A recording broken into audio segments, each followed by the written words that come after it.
পিঠে নিয়ে রিসার্চ করে পতিত পাবন শেঠ এ বছরই পাটনা থেকে পেলেন ডক্টরেট। আজকে পিঠে ফোসকা কেন, দেহে কষ গর্ত? কোথায় পিঠের জন্মভূমি, স্বর্গ নাকি মর্ত? পাটিসাপটা নামটাকে কে করলো আবিষ্কার?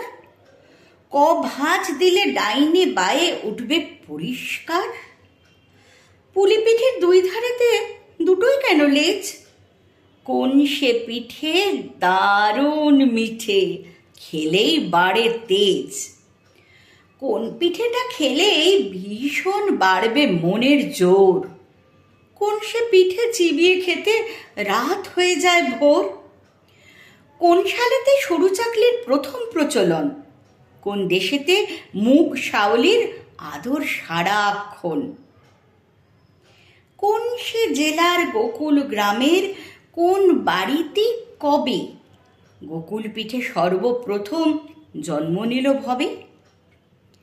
কষের দুধে কষ পুলি, ফুটবে কত ঘন্টা? হিসেব মতো মিলিয়ে নেবে তিথি এবং ঘন্টা। পুর কিসে হয় পুলি পিঠের কিংবা পাটিসাপটার? পুরটা কখন পুড়তে হবে, বিফোর নাকি আফটার? পৌষ পার্বণ উৎসবটার কোন সালেতে শুরু? সর্বপ্রথম বাউনি বাঁধেন বিখ্যাত কোন গুরু? ভাজা ভিজে শুকনো সরস পিঠের কষ জাত, ঝালপুলি আর মিষ্টি পুলির মধ্যে কি তফাৎ?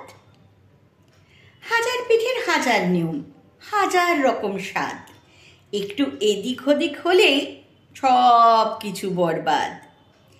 এমনি করে তথ্য লিখেই পতিত পাবন শেঠ বিশ্ববাসীর মুন্ডগুলো করে দিলেন হেট। ফিলোসফিতে ডি ফিল মেলে, লিটারেচারে ডি লিট, পিঠে লজিতে থিসিস লিখে ডিগ্রি পেলেন ডি পিট।